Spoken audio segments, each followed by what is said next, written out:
Skills on your resume that will get you hired in 2024. So I get questions all the time from people that are asking me, Matt, what do I have to have on my resume to get employers, recruiters, hiring managers to actually just give me an interview so that I can get on with one of these companies and get a role or a better role here in what is like a really tough job market, guys. It's an employer job market right now. So Jobscan came out with a list of the top 10 skills that employers are looking for this year, and I'm going to go over with them and talk a little bit about what you need to have on there for your resume. So the first skill that employers are primarily looking for on resumes are communication skills. Now, communication skills are super important because it doesn't matter what you do at work if you can't talk about what you've done, talk about how it's affected the organization, and communicate well with other people and get along with people. Doesn't matter how good the quality of your work is. So communication skills are number one. Number two on their list is leadership skills. So you always have to be thinking about not just the job that you're in right now, but the next job up or the next career step up for yourself, and you need to be building towards that at all times.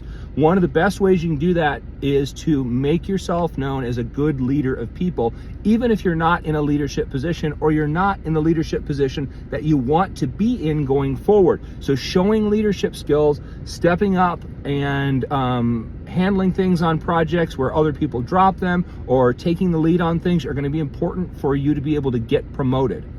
Next thing that's really important here is marketing skills. And marketing skills can mean a couple of different things. Number one is just that you have to understand that every single process in your organization feeds to sales and feeds to profitability of the company. If those two things aren't working, the company's not working, and you, no matter what role you are in a company, is part of that marketing process. So number one, you have to be able to market yourself, again, with what you've done, how it's affected the organization, and what you're going to be doing going forward. And you need to be able to talk about your company's products and services in a way that sheds a good light on them when anybody asks, when it comes to customers, when it comes to clients, when it comes to other people within your organization. And that goes hand in hand with number four, which is going to be sales skills. So a lot of people don't think their positions are relative to sales, and every single position in the company is relative to sales. So you can talk about how something that you've done within the company contributes to sales. It will look great on your resume.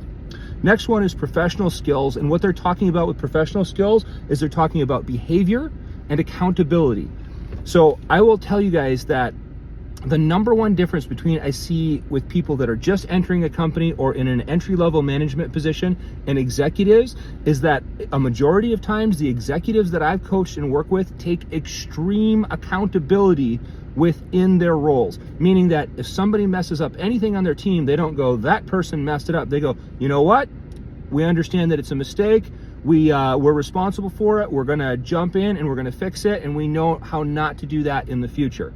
So you taking accountability shows people that they can trust you. And remember, transparency builds trust. So the more transparent, honest, and forthright that you can be in your dealings with people, and those professional skills on your resume will show up, and they're what employers are looking for.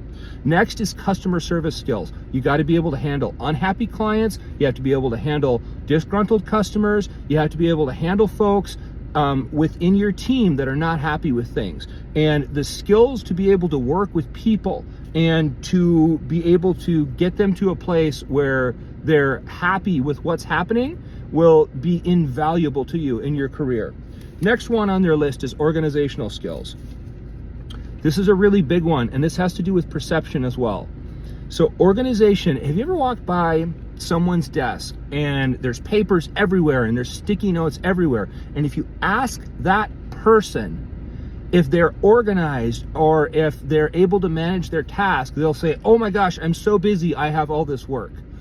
To them, their inner monologue is saying, look how much work I'm doing. But to an executive that walks by their desk, it shows that they are disorganized and they don't know how to manage their time. So organizational skills are very important, especially at higher levels when you have a lot of different projects going on at the same time. Next one, it feeds right into from organizational skills, is scheduling and time management. Now, when clients come and talk to me and they want to be coached as executives or as managers, I'll say, okay, so talk to me about your time blocking. And I'll get a deer in the headlight look. And I'll say, what time every day do you schedule to answer emails? What time do you schedule every week or every month for career progression, like working on certifications in your field to make yourself better? What time do you schedule a day to call people back? And what's happening is people just have open calendar, meaning email comes in, somebody calls, this, that.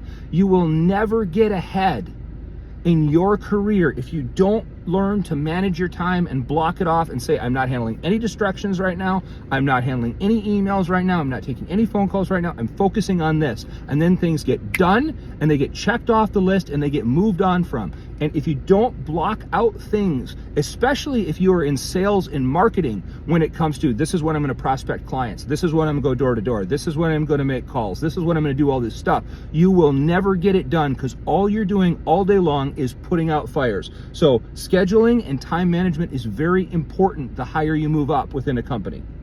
Next one is going to be Microsoft Office skills. So Word, Excel, PowerPoint, Office. Now, getting at least adept in all of these will help you, because you'll have to use all of them in your career. And if you don't have access to any one of these, because I'm not sure if Apple users have these on their platform or not, but no matter what, everybody has access to free Gmail accounts. So you can go into Gmail and on Google Drive, so create a free Gmail, go into the upper right to the dots, click on it, and there's Google Drive. And in there is a free online version of Word, Excel, PowerPoint, Office, that you can go in and it saves the stuff right there online for you, and you can take that back and forth to any place that you work. It's very valuable to be able to keep templates and things that you'll need throughout your career, which is what I do, and it works great.